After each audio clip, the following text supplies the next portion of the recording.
In the winter of 1892, a strange fear crept through the streets of Mexico City. People in the wealthy neighborhood of Tacuba began whispering about a beautiful house that hid something terrible. Screams, real, painful screams, could be heard from behind its thick stone walls at night. Some said they came from ghosts. Others believed the devil himself lived there. But the truth was worse. Inside that mansion lived a woman whose evil shocked the entire country. A woman so dangerous that people would remember her as Temible, the terrifying one. And what she did to young girls behind closed doors would leave Mexico trembling.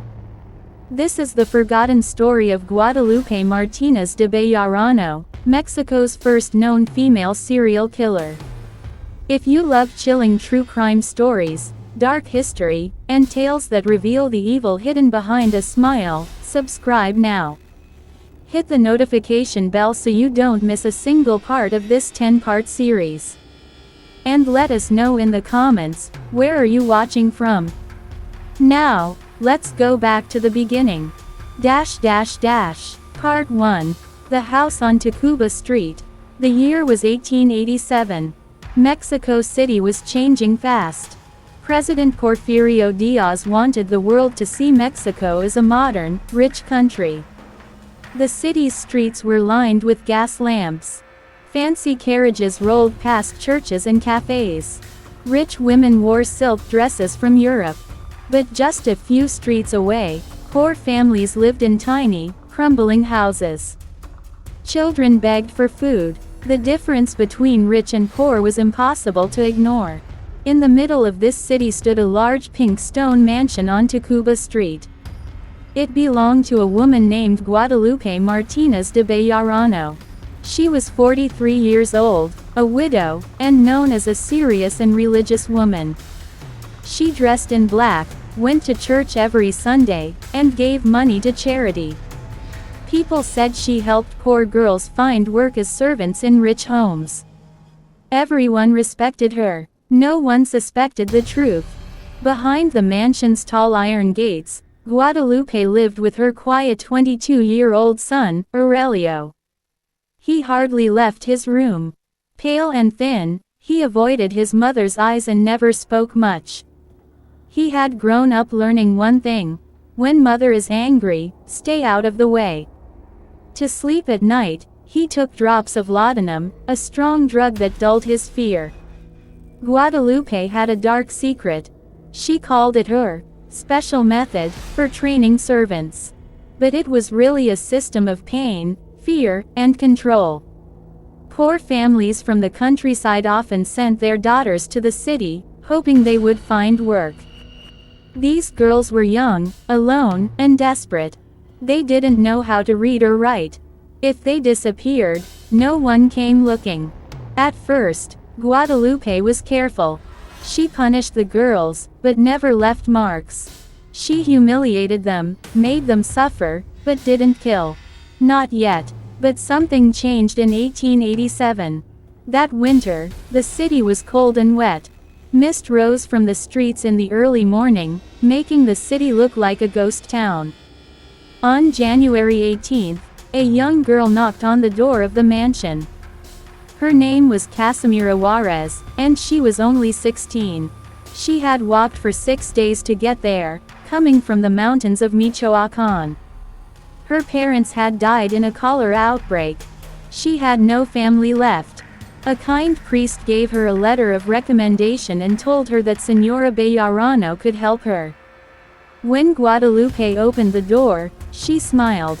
But her eyes studied Casimira like a hunter watching prey. The girl was perfect, young, innocent, and totally alone. She was exactly the kind of girl Guadalupe wanted. "I can see you've been raised properly," Guadalupe said after reading the priest's letter. "Good references are very important in my household. I keep very high standards." She led Casimira inside. The house was grand. The floors were marble. Paintings of saints and angels hung on the walls. Heavy wooden furniture filled the rooms. Everything spoke of money and power. Casimira's bedroom was small but clean. There was a single bed, a wash basin, and a crucifix on the wall. "You'll find I treat my servants fairly," Guadalupe told her. "But I expect complete obedience and silence. The families I serve demand nothing less." At first, life in the house seemed normal. Casimira woke early to help prepare breakfast. She cleaned the main rooms in the morning and worked in the laundry in the afternoon. Guadalupe watched her closely but never raised her voice. Casimira thought her new life, while hard, was safe. But she was wrong. What Casimira didn't know was that she was being watched like a lab rat. Guadalupe was testing her limits, planning when and how to begin the real training. She took notes, observed reactions, and waited for the right moment. Aurelio stayed away. He could hear the soft sound of footsteps in the servant halls. He knew what always came next. And he couldn't stop it. Guadalupe's business was built to hide her crimes. Poor girls came, worked for a while, and then disappeared. No one noticed. No one cared. And Guadalupe had grown bold. Casimira had only 2 weeks left. And then, the pain would begin. To be continued. Warning: like, subscribe and comment below.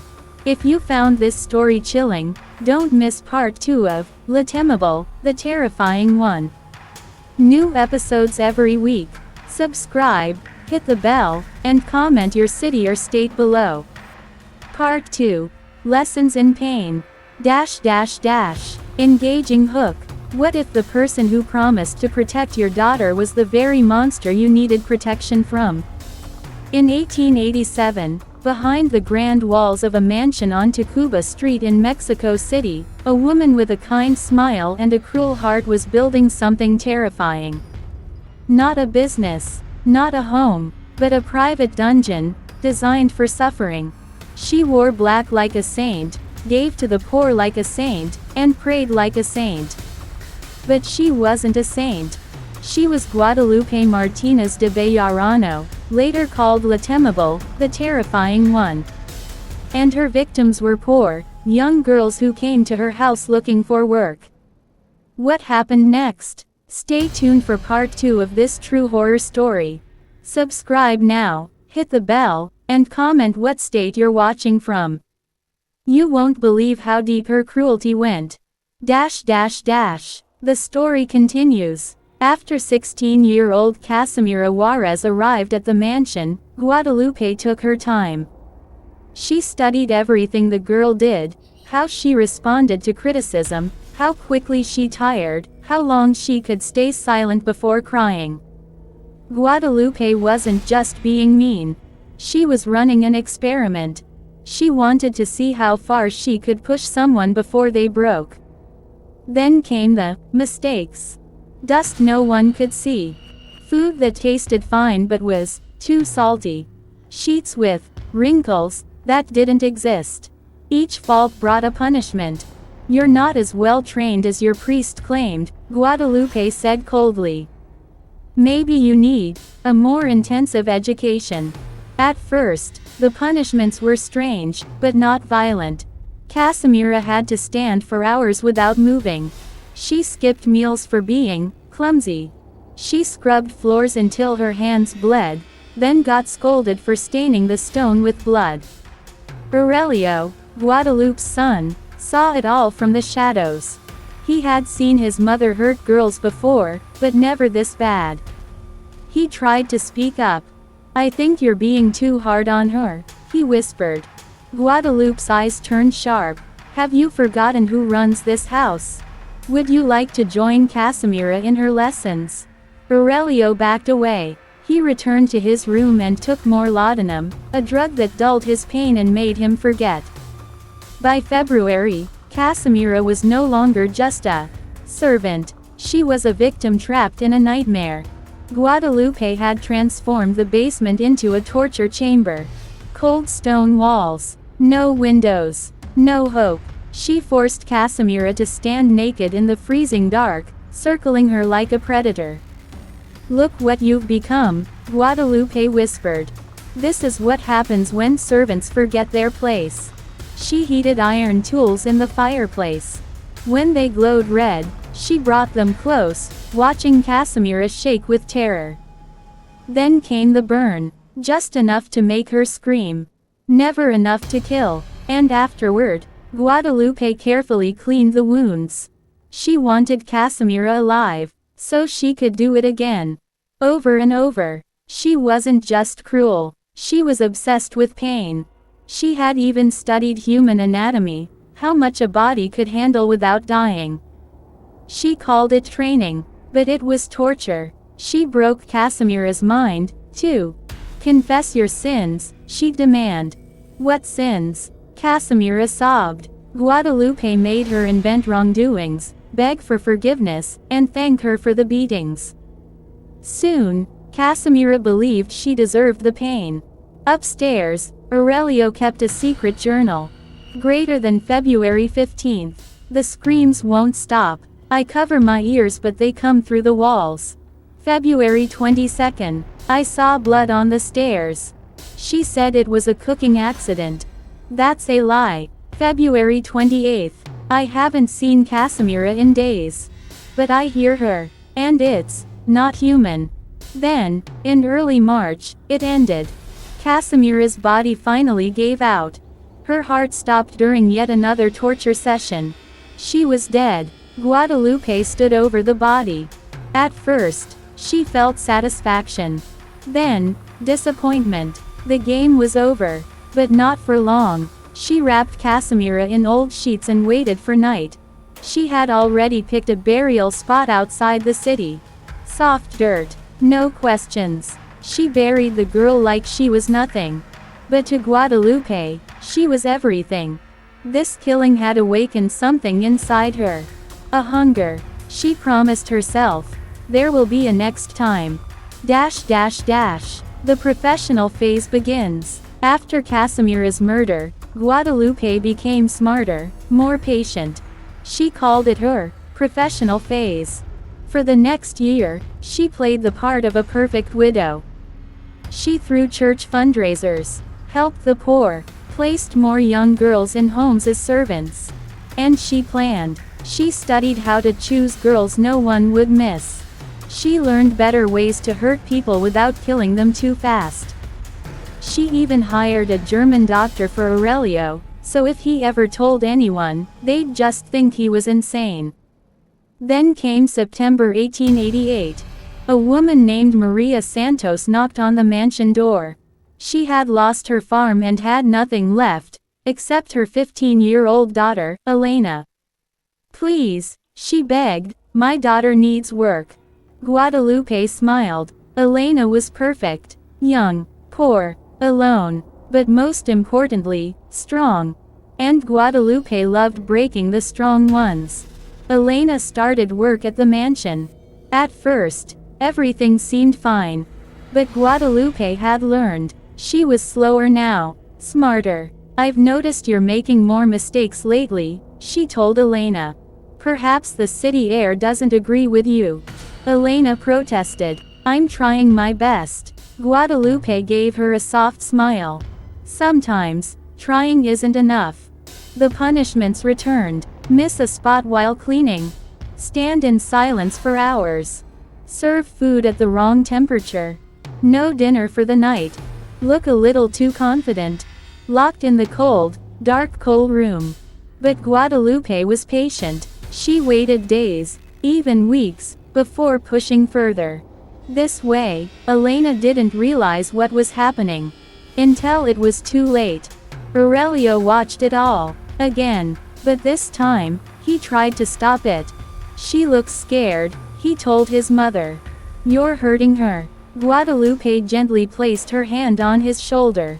I'm proud of your kindness, she said, but kindness without wisdom is dangerous.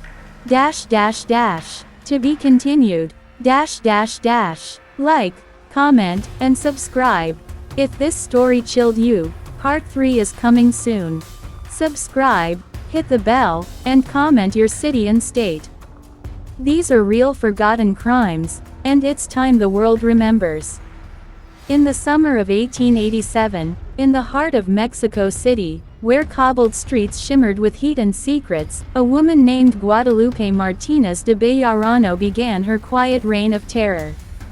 Neighbors called her La Viuda de Candelaria, the widow of Candelaria Street. With eyes sharp as razors and hair always neatly pinned beneath her black veil, she was the kind of woman no one dared to question. When her third husband died, his body found crumpled in the garden, face blue, and lips swollen, whispers rose, but no charges followed. The death certificate read, "Heart failure." Guadalupe wept at the funeral, her black dress fluttering like a shadow. But death never left her doorstep for long. Guadalupe opened a boarding house on Candelaria Street, offering cheap lodging to the desperate and the lonely. Mostly young women, mostly with no families. Behind closed doors, screams went unheard beneath layers of stone walls and prayers. No one knew what happened to the girls who entered but never seemed to leave. Some neighbors thought they ran away. Others suspected something darker, but fear sealed their lips. Until one of them came back. Part 2. The one who escaped. Her name was Soledad Cruz, a laundress who had once lived in Guadalupe's boarding house. She returned 5 months after her sudden disappearance, her body frail, hair shorn, and a permanent tremble in her hands. She was found wandering in a chapel, whispering to statues and clutching her rosary until her fingers bled.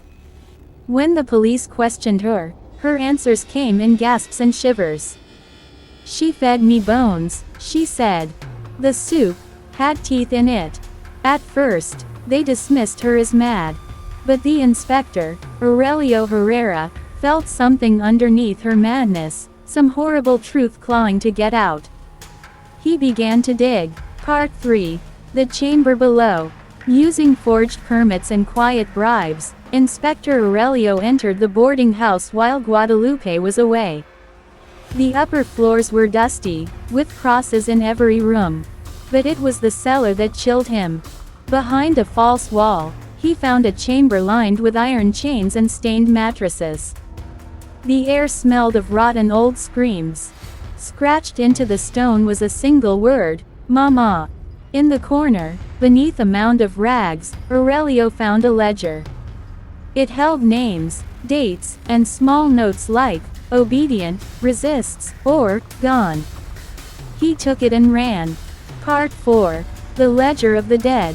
The ledger named 27 girls. Only 5 had burial records. The rest simply vanished. Aurelio confronted Guadalupe, but she smiled as though amused. "They came to me broken," she said. "I only tried to make them useful." She was arrested that night, but the trial took months. Many of the families had no bodies to bury, no proof to present. Guadalupe sat in court with calm hands and an unreadable face. The newspapers called her La Temible, the fearful one. Part 5. The testimony of Elena. One girl, Elena, was rescued after the arrest. She had been locked in a crawlspace, her mouth stitched shut with coarse thread. She couldn't speak, but her eyes said everything. Doctors removed the stitches, and after weeks of care, she whispered what she had endured. "She punished us for dreaming," she said. "If we cried, we were starved. If we asked to leave, she burned our feet." She showed the marks on her body. Bite scars, rope burns, a brand on her shoulder in the shape of a crucifix. Part 6. The Night of Fire.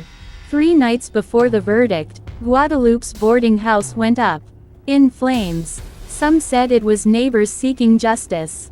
Others believed it was Guadalupe's final order to destroy the evidence. The fire lit the sky red for hours. Screams echoed as bones cracked beneath collapsing beams. In the ash, they found femurs, rib cages, skulls, some small, some broken. Mexico City had never seen anything like it.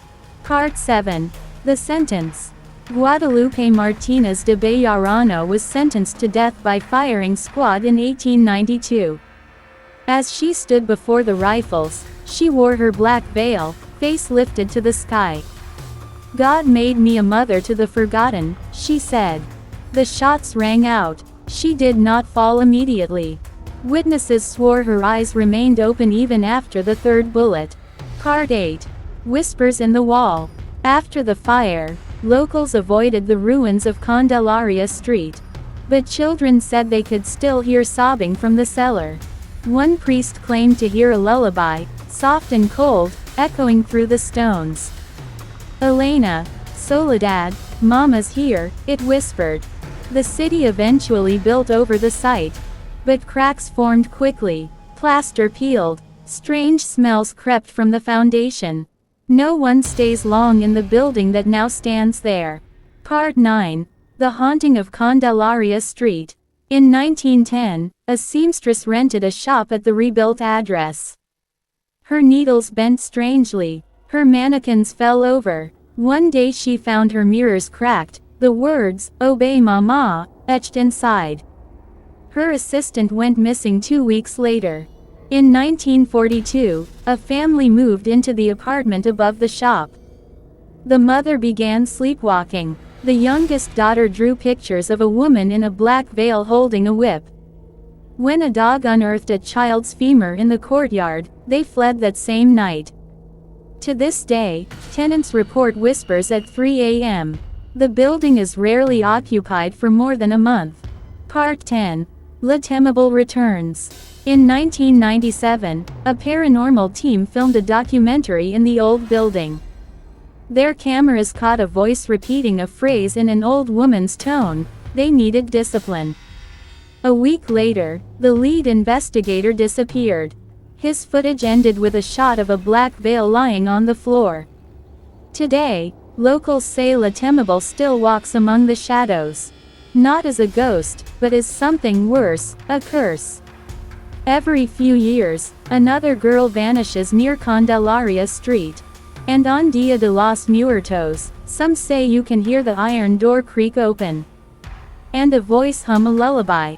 Mama is always watching. I've added your Part 3 content into a structured text document and preserved your narrative tone and detail.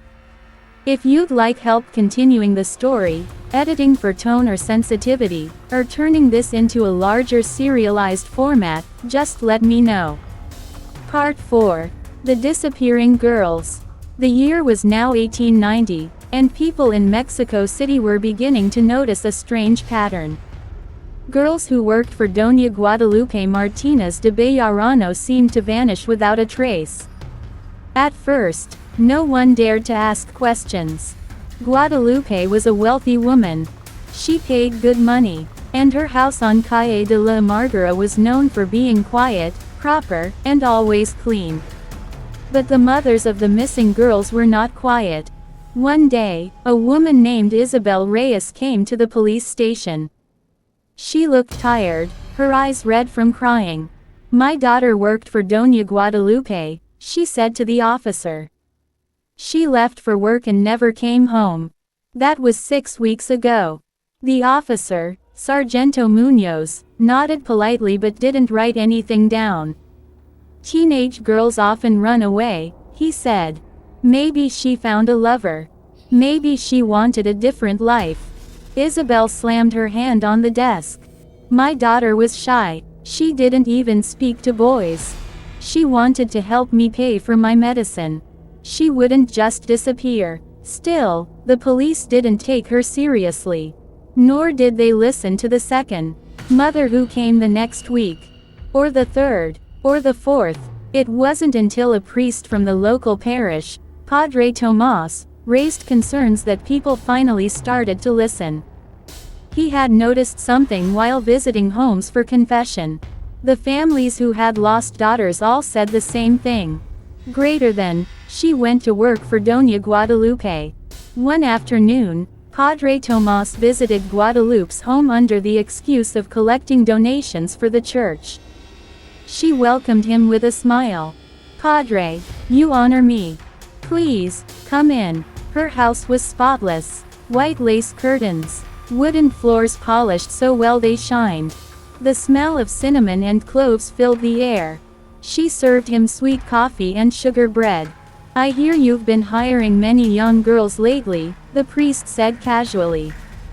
Guadalupe tilted her head. "I do what I can to help the poor. God blesses me with abundance.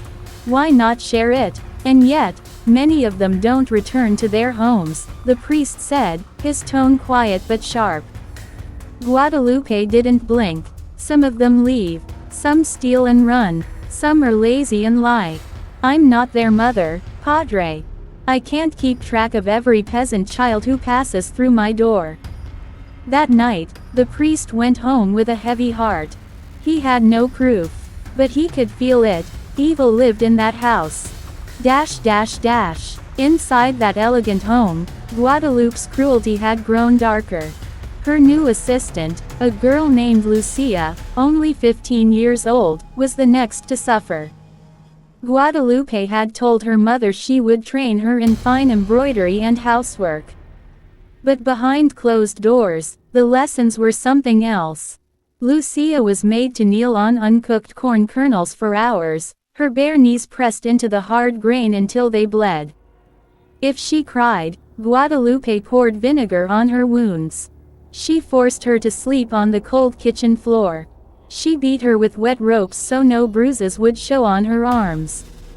She must learn obedience, Guadalupe whispered to herself. "I'm fixing her." Aurelio, the male servant who had witnessed these tortures before, tried again to speak up. "Señora, she's just a girl. You're hurting her." Guadalupe slapped him hard across the face. "If you question me again, Aurelio, you will disappear like the others. Is that what you want?" Aurelio stayed silent after that. But inside, his fear was turning into something else, rage. Meanwhile, rumors were starting to spread in the neighborhood.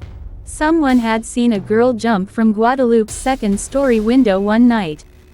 She broke her leg but crawled away before anyone could stop her. Another boy claimed he saw Guadalupe dragging a heavy sack into her garden at dawn. The whispers grew louder. Greater than, "They say she buries the bodies in her yard." Greater than, "No, she sells them to a doctor for experiments." Greater than, "I heard she boils them in lye and hides the bones." No one knew for sure. But more and more people began to fear the woman known as Doña Guadalupe. Even the wealthy families began to avoid her. Her business slowed. Fewer girls came to work for her. And still, inside her house, Lucia was trapped. She had stopped speaking. She stared at the walls, lips trembling. At night, she would hear the creak of Guadalupe's footsteps on the stairs and pray that the door would not open. But it always did. One day, Lucia's mother, Doña Elvira, showed up at the house. "I want to see my daughter," she said firmly. Guadalupe smiled sweetly. "She's working. I'll call her." But when she turned around, Aurelio appeared. "No need," he said, his voice shaking. "I'll take her." Guadalupe's eyes narrowed, but she said nothing. Aurelio led the woman to the back room, where Lucia sat hunched in a corner, her hair chopped unevenly, her face bruised.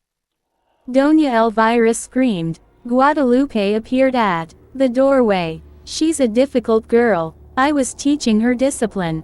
Elvira pulled her daughter into her arms and looked Guadalupe in the eyes. "You're a monster." That same night, Aurelio disappeared from the house. No one saw him leave. No one heard a sound. Some said Guadalupe killed him. Others believed he ran to the police.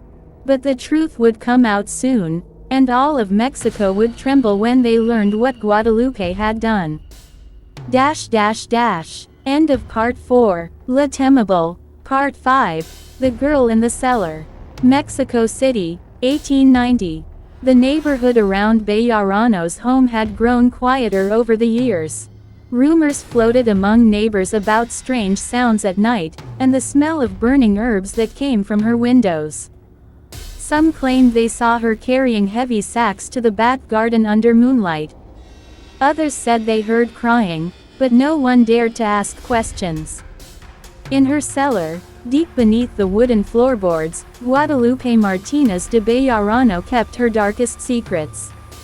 The walls were damp, lined with rotting bricks. The only light came from a flickering lantern that hung on a nail. Shackles hung from one wall. A wooden table stood in the center. Blood had dried in the cracks of the wood. Some said it was where spirits came to speak to her. The truth was worse. In the corner of the cellar sat a young girl, thin, bruised, and silent. Her name was Jacinta. She had been one of the street children Bejarano had taken in, promising warm meals and a bed. But weeks had passed. Her body grew weaker, but her spirit refused to break. Bejarano believed in control, not just of her surroundings, but of people's minds. She tested her theories on Jacinta. Some days she gave her food and comfort, whispering kind words. The next day, she screamed, beat her, and left her in darkness. This cycle confused the child, made her lose track of time, and blurred her sense of self. But Jacinta had something Bejarano didn't expect, a strong will. She refused to cry, even when whipped. She refused to say thank you for rotten bread. And most of all, she refused to call Bejarano, Madre, as the woman demanded. Bejarano grew angry. You think you are strong? She hissed one evening, leaning close to the girl's face. I will peel away every layer of your pride until you beg me to love you. Jacinta said nothing. That night, Bejarano sat by candlelight, reading from a worn notebook. It was full of her findings, how long a child could go without food before losing obedience, how pain changed the eyes, how kindness made fear worse. She wrote Jacinta's name next to her previous victims. Elena had broken in 12 days. Rosalia in 17. But Jacinta had passed 21. She felt something new, frustration. She prided herself on mastering the minds of others. Was Jacinta simply born resistant? Or was something deeper inside her, something Bejarano could not control? Across town, Aurelio continued his quiet investigation. His friend Mateo, a young printer, had helped him create small flyers that read, "Have you seen these children?" Below the words were sketches of several girls who had gone missing, Elena, Rosalia, and others. Aurelio posted them near the markets, the churches, and on alley walls. He stayed out of sight, careful not to draw Bejarano's attention. One day, Aurelio spotted a familiar face, a thin, pale boy named Julio who used to sweep the floors at Bejarano's house. He looked older now, and afraid. Aurelio approached him gently. "Do you remember me?" he asked. Julio nodded. "I need to know what happened in that house. Please, anything you say could help." Julio hesitated. She buried them in the garden, late at night. Aurelio felt his stomach turn. "Did you see it?" Julio nodded again. "She said if I spoke, I'd be next." That was all Aurelio needed. He thanked the boy, gave him coins, and told him to leave the city for a while. That night, Aurelio returned to the alley behind Bejarano's house. He studied the garden. It looked normal. Flowers, herbs, a stone path. But he knew better. He returned the next day with a small shovel. He dug in the farthest corner, beneath a patch of dead roses. The soil was loose. After a few minutes, the shovel struck wood. He cleared the dirt and found a small box. Inside, wrapped in cloth, were children's clothes, bloodstained and torn. He buried them again, trembling. He needed proof, but not this kind. He needed a witness. Someone still alive. Jacinta. He didn't know she existed. But fate did. Inside the cellar, Bejarano paced. Jacinta still refused to speak. The woman's rage burned hotter each day. She considered ending the experiment. But a whisper in her mind told her no, breaking this one would make her legend complete. So she sharpened her knife and prepared the next session. But Jacinta had a plan. She had noticed the cellar key on Bejarano's belt. She memorized the times the woman came and went. She waited until Bejarano stepped into the corner to mix a vial of sleeping powder. In a flash, Jacinta lunged, bit her leg, grabbed the key, and ran. She darted up the stairs, blood in her mouth, vision spinning. She burst into the main hallway and tried the front door. Locked. She turned toward the study. A window. She smashed it with a book and climbed through, cutting her hands on the glass. She tumbled into the street, screaming. Aurelio, on his way to post more flyers, heard the scream. He ran toward it and found the girl collapsed on the cobblestones. Her eyes were wild, but she was alive. "I've got you," he whispered, wrapping her in his coat. "You're safe now." Behind them, inside the house, Bejarano stood frozen in the hallway, blood trickling down her leg. For the first time, she felt something she had never known before. Fear. Would you like me to continue with part 6? La Temible. Part 6 The Widow's Trap. Mexico City, 1890. The old woman at the corner of Calle de Tacuba was known as Doña Sombra. She sold herbs, candles, and tiny paper charms said to cure illnesses or broken hearts. But her real power wasn't the herbs. It was her mouth. She knew everything and everyone in the neighborhood. So when Guadalupe, dressed in her mourning black veil, walked into Doña Sombra's shop one rainy morning, the old woman raised an eyebrow. "Another husband, Niña?" Doña Sombra asked, her toothless mouth curving into a crooked grin. Guadalupe only smiled, her eyes cold. "This one has more money than the last. I hope he has more brains too." Guadalupe dropped a silver coin on the table. "I need something stronger this time." Doña Sombra handed her a dark bottle. "Mix 2 drops. No more. It'll look like his heart gave out in his sleep." Guadalupe took the bottle, wrapped it in her handkerchief, and left without another word. Her fifth husband, Don Alberto Gomez, was a retired military officer. He was 65, stiff from old wounds, and proud of his medals. He loved to tell stories, endless, dusty tales of battles long forgotten. Guadalupe would sit beside him at dinner, pretending to listen, but her mind was already calculating. Don Alberto was worth more alive than dead, for now. His pension, his estate, the gold coins in his locked drawer. But eventually, like the others, he would grow suspicious, or tired, or worse, start asking questions. And Guadalupe didn't tolerate questions. For the first time, Aurelio noticed hesitation in his sister. "She's waiting," he told Elena, who was now 16 and always quiet, her eyes dull and slow. "But I think she's tired too." Aurelio had grown tall. His hands were rough from working in the bakery. He had saved a small amount of money and planned to leave Mexico City soon, maybe travel north to Monterrey. But he couldn't leave Elena behind.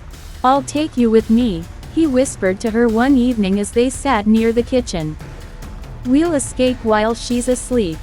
But Elena only stared at the flickering candle.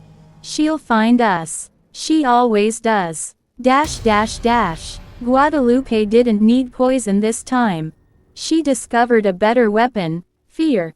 Don Alberto, once strong and commanding, began to forget things. At first, small things, a misplaced boot, a missed meeting. Then bigger things, he forgot how to get home from church. He forgot his own name one morning. Guadalupe played the role of a perfect wife. "He's getting old," she told the neighbors. "Poor Alberto. I sit with him every night. I read to him. I help him dress." The neighborhood praised her. "What a devoted young widow," they said, already calling her widow before he was dead. But Aurelio saw the truth. She was feeding him a little more from the bottle each week, just enough to unravel his mind. One night, Don Alberto woke up screaming, convinced soldiers were attacking. He ran through the house, knocking over furniture, shouting names from the past. Guadalupe did nothing. She watched silently from the hallway, her face still. The next morning, Don Alberto was found dead in his study. Heart attack, the doctor said. Too much stress for an old man, the priest added. Guadalupe wept loudly at the funeral, throwing herself onto the coffin. But not a single tear fell from her eyes. With Don Alberto gone, Guadalupe had enough money to live for years. But it wasn't about the money anymore. It was about the power. The control. She didn't just kill for survival now, she killed because it made her feel alive. She started inviting young men to the house. Not husbands this time, lovers, each one younger than the last. Aurelio hated it. Elena simply obeyed. One of these men, a painter named Santiago, stayed longer than the others. He was foolish, full of compliments, and flattered Guadalupe daily. "You have the eyes of a jaguar," he said. She smiled. "You have the brain of a chicken." But she let him stay. Santiago painted a portrait of Guadalupe. In it, she wore a red dress and held a glass of wine, her head turned slightly, lips curled in a mysterious smile. "She looks like a queen," he said, proudly showing it to Aurelio. "She looks like a killer," Aurelio muttered under his breath. One day, a police inspector named Teniente Vargas knocked on the door. He was investigating the mysterious deaths of several wealthy men. His list included Don Alberto, Don Rafael, and even Enrique Martinez, the priest's brother from years ago. Guadalupe welcomed him with tea and sweet bread. "Such sad stories," she said. "But this is Mexico City. People die every day." Vargas nodded politely, but his eyes wandered. He looked at the portraits on the walls. He asked questions about her late husbands. He asked to speak to Elena. Guadalupe's smile stiffened. "She's very ill," she said. "She hasn't spoken in months." Vargas didn't push. But he didn't leave either. He returned 2 more times that week. "He's getting too close," Aurelio warned Elena. Maybe he can help us." But Elena shook her head. "No one helps. Not really." That night, Guadalupe went into Elena's room. She sat beside the bed and stroked the girl's hair. "You're almost a woman now," she whispered. "You'll need a husband soon." Elena's eyes widened. "No. Please." Guadalupe smiled. "Don't worry. I'll choose someone gentle." She kissed her on the forehead, then stood and left. Aurelio stood in the hallway, listening. He knew then, it would never end. Not until he made it end. To be continued in part 7. Would you like me to continue with part 7 now? Temible, part 7. The Diary of Elena. Elena's fingers trembled as she opened the old leather-bound diary. The pages were thin and yellowed, the ink faded in places. But the handwriting was clear, small, sharp strokes, like the words themselves had been carved in pain. It was Guadalupe's diary. She had found it in the secret drawer of the sewing room desk, hidden beneath a false bottom. The moment she touched it, she felt a chill. Elena didn't want to read it, but something inside her needed to know the truth, needed to understand why Guadalupe had become what she was. She sat on the cold stone floor, back against the wall, and began to read. March 2, 1880. Mama always told me I was cursed. She said no man would ever love a woman like me. But I don't need love. I need power. And I will take it, piece by piece. April 19, 1881. The little girl cried when I pulled the tooth. I didn't mean to hurt her. But I had to see what was inside. They don't understand, they think I'm evil. But I'm curious. I want to see how people work. I want to find where the soul lives. Elena felt her stomach twist. She turned the page with shaking hands. June 7, 1883. It was different with the young man. I made him smile first. I made him trust me. Then I took what I wanted. The heart is the last to go. It still beats a little after. A sound echoed in the hallway. Elena quickly closed the diary and shoved it under her skirt. Footsteps. Guadalupe was coming. Elena stood up fast, heart racing. She had to pretend. She had to be normal. The door creaked open. Guadalupe stood there, her eyes sharp, but her smile wide and warm. Elena, she said sweetly. Why are you in here, all alone? I was cleaning, Elena lied, trying to keep her voice steady. Guadalupe walked in slowly. Her eyes scanned the room, and Elena felt sure she had noticed something. But Guadalupe just tilted her head. You look pale, child. Are you feeling unwell? Elena shook her head. Guadalupe moved closer. Let me see your hands. Elena froze. She slowly held them out. Guadalupe took them gently in her own and inspected her fingers, her palms. Her touch was soft, but her grip was strong. These are working hands, Guadalupe said with a nod. Good. But the mind must also be strong. She leaned in closer. There is danger in thinking too much, she whispered. Some truths are poison. Elena nodded, eyes down. Her heart was pounding. That night, Elena couldn't sleep. She hid the diary under her mattress and sat awake, listening for footsteps, for whispers, for anything. She thought about the entries. Guadalupe hadn't always been this monster. She had started as a hurt child. A curious child, but something had broken along the way. A dark force had taken root in her. And now it was growing again, through her victims, through her lies, through Elena. Elena couldn't let it go on. She had to act. The next morning, Aurelio returned. He brought food, supplies, and newspapers. He had been gone for days. Elena ran to him the moment she saw him. She couldn't speak freely, but she gave him a look, one that said everything. That night, when Guadalupe was busy with a client, Aurelio slipped Elena a note. She read it in secret. Tomorrow night, midnight, meet me by the stables. We leave together.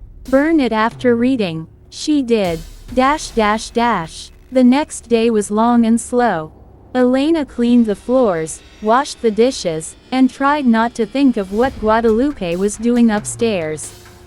One of the newer girls, only 13, had been crying softly for hours. Guadalupe didn't let anyone near the basement anymore. Elena made up her mind. If she couldn't destroy Guadalupe, she could at least escape. Midnight. Elena crept down the hallway in silence. She clutched the diary to her chest. If she could get it to the police, maybe someone would believe her. Maybe they'd finally arrest Guadalupe. At the stable, Aurelio waited with a small carriage. A single horse stood ready, its breath misting in the night air. Elena, he whispered, helping her climb in. Are you sure? She nodded. I have proof. She showed him the diary. Aurelio's eyes widened. You kept this, he whispered. If she finds out, she won't, Elena said. We're leaving now. He nodded and took the reins. But just as the horse began to move, a shadow stepped into the path. It was Guadalupe. She was holding a lantern, the light glowing around her like a twisted halo. Her face was calm, but her eyes burned with fury. Going somewhere? She asked quietly. Elena's blood ran cold. Guadalupe looked at Aurelio, then at the diary in Elena's hands. Give it to me, she said. No, Elena whispered. You can't hurt anyone else. Guadalupe smiled. I've hurt many. And no one stopped me. Do you think you will be the first? Aurelio reached under the seat and pulled out a revolver. He aimed it at her. Step back, he said. Guadalupe didn't move. You'll shoot me. In front of her. I will, he said, his voice shaking. Elena looked from one to the other. Her heart thundered. Then Guadalupe stepped forward. Aurelio fired. The shot rang out like thunder. Guadalupe fell to the ground. Elena screamed. Dash dash dash. They didn't stop to see if she was dead.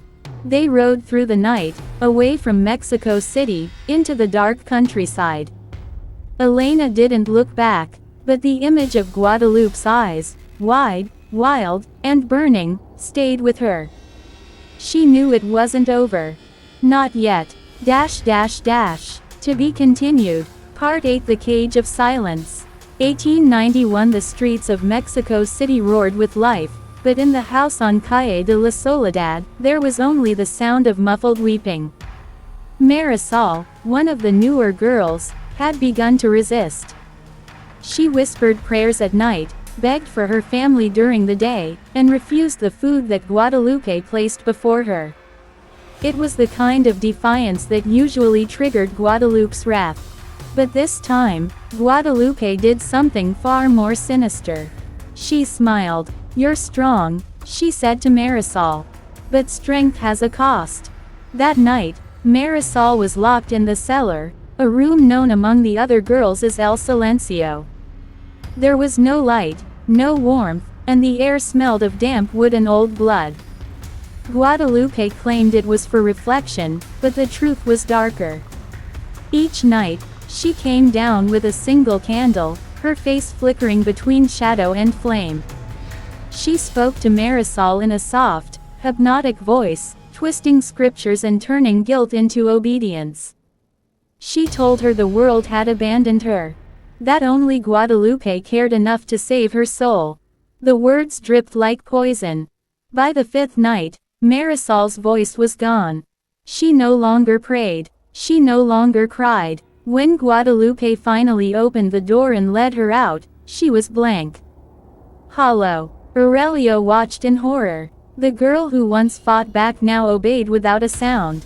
The others were frightened, but more than that, they were inspired to behave. Guadalupe had found a new method of control, psychological annihilation. She didn't always need knives or ropes. She needed silence. And it worked. Her cruelty became calculated, the punishments quieter, more invisible. It was no longer about punishment, it was about breaking the spirit so thoroughly that resistance would never return. But Aurelio was changing too. He had started keeping a hidden journal beneath a loose floorboard in the pantry. Every name, every date, every girl who had entered the house and never left. Every lie Guadalupe told to cover her tracks. He feared discovery, but fear was a lesser evil now. He knew one thing for sure. If he didn't expose Guadalupe soon, he would become just another part of her system. And worse, he would forget that any of it was wrong. Dash dash dash. Let me know when you're ready for part 9. Part 9. The Night of Bones. By the year 1891, the neighbors of Calle del Relax no longer slept peacefully. There were whispers now, not the usual gossip, something colder, darker. They said the walls of Guadalupe's home breathed at night. That the soil beneath the floorboards was no longer dirt, but bone dust. And the smell, God, the smell, like meat left out in summer, soaked in death and prayer. Inside the house, Elena no longer cried. Not because she had healed, but because she had become something else. Her eyes were wide and empty. Her voice was barely a whisper. She walked silently, hands always folded, as if in permanent prayer. She didn't eat much. She didn't sleep. Guadalupe had broken her, and in that shattered girl, she had found a perfect servant. Aurelio was gone. No one knew where. Some claimed they saw him heading north toward Zacatecas. Others swore they saw Guadalupe dragging something heavy across the floor one moonless night. What remained was Guadalupe, Elena, and the endless screams from the walls that only the desperate could hear. One evening in October, a storm rolled over Mexico City. Thick black clouds swallowed the sky. Thunder rattled windows. The power flickered and died. That was when she began. Guadalupe set the table with care. 3 chairs, 3 plates, but only 2 people remained. Still, she poured wine for Aurelio's empty chair. She hummed a lullaby. "Elena," she said sweetly, "bring me the pig's head." The girl obeyed. She moved slowly, almost floating, carrying a blood-soaked sack. When she dropped it onto the table, a soft thud echoed. Guadalupe opened the sack with reverence. Inside was not a pig's head. It was a human skull. Its eye sockets stared up at her, wide and eternal. She kissed its forehead. "You were my favorite," she whispered. Lightning flashed, and in that moment, the skull smiled. That night, a knock came at the door. 3 times. Guadalupe didn't flinch. "Elena," she said, "hide." The girl melted into the shadows. Guadalupe opened the door slowly. On the porch stood a woman in black. Her eyes were sharp, her skin pale, her voice like broken glass.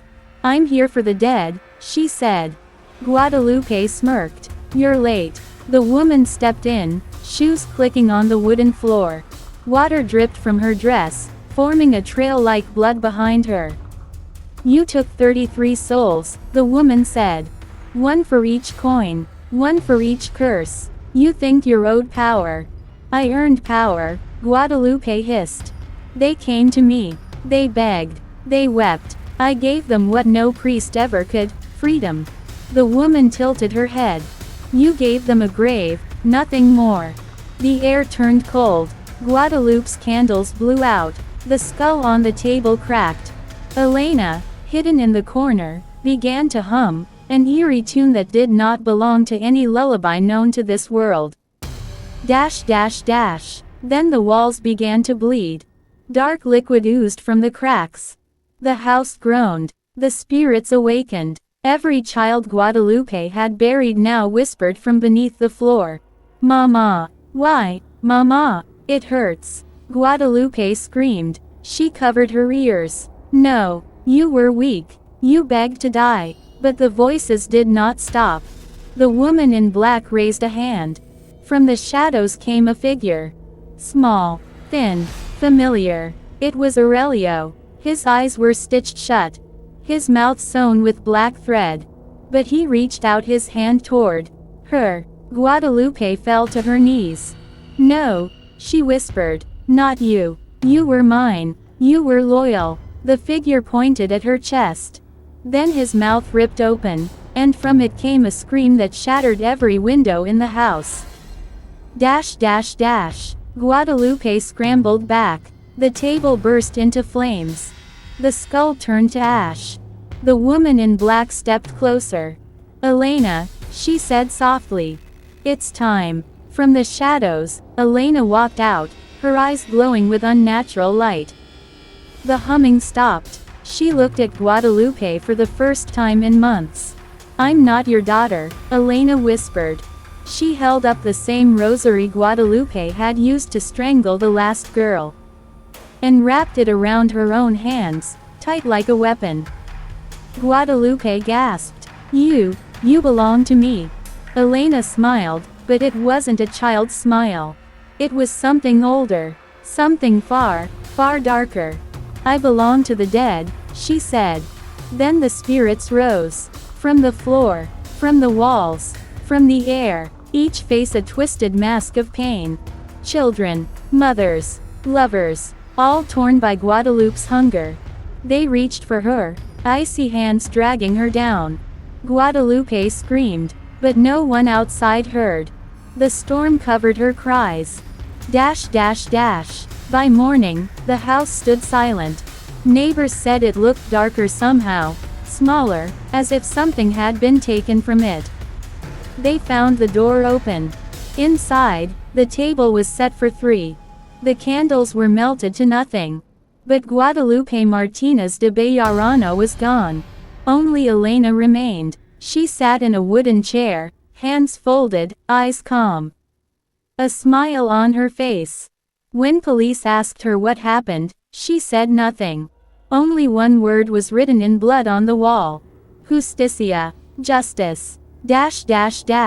End of part 9. Here is part 10, final part of your story in new horror style, more atmospheric, chilling, and psychological. Part 10. The Whispering Bones. The night Guadalupe vanished, a thick fog rolled in from the canals, blanketing Mexico City in a ghostly silence. The street lamps flickered with an unnatural rhythm, and even the dogs dared not howl. Inside the abandoned Bejarano mansion, Elena stood barefoot in the dark cellar. The only light came from a half-burnt candle that trembled in her hands. Her eyes, once soft and broken, now burned with a strange intensity. Guadalupe was gone, but not gone enough. She could feel her everywhere. In the cracks of the wall, she heard Guadalupe whisper her name in that sickly sweet tone. In the dripping water, she heard the rhythm of her footsteps pacing above. In the shadows, she saw her eyes, cold, calculating, endless. The police had searched every inch of the house after Guadalupe's disappearance. They found blood, bones, and the chains. But Guadalupe's body was never recovered. Rumors spread that she escaped. Others claimed she was dragged into the bowels of hell by the very spirits she had tormented. But Elena knew the truth. Guadalupe had never left. The house was hungry now. It groaned at night like it missed her touch. Rats refused to enter. Insects died on the threshold. The walls, once silent, now murmured in the language of the dead. One by one, the neighbors who had once ignored the screams began to vanish. First, Senora Cortez, who used to deliver tamales. Then the priest who refused to perform an exorcism. And finally, Aurelio. He was found hanging from the tree where Guadalupe once burned her victims' belongings. His eyes had been removed. On the bark of the tree, carved with a knife, was a single word, confesso. Elena no longer dreamed of escape. There was nowhere to go. She heard the door creak upstairs. Heavy footsteps echoed down the hall. She held her breath, heart pounding like a war drum. Then, silence. A low voice slithered down the staircase. It wasn't human, not entirely. Elena. The candle blew out. In complete darkness, Elena laughed. A long, slow, mad laugh. Because she finally understood. Guadalupe was not a woman anymore. She had become something else. Something the city itself remembered. A spirit born of pain. A demon shaped by silence. A curse with a face. And Elena, she wasn't the victim anymore. She was the final witness. The final offering. The house shuddered, and the walls began to bleed. If this chilling tale gripped your soul, don't forget to subscribe for more terrifying true horror stories. Speech balloon, leave a comment below, tell us what haunted you most. Hit the bell icon so you never miss another nightmare. Send mail and share this story, if you dare. Your next fear is only a click away.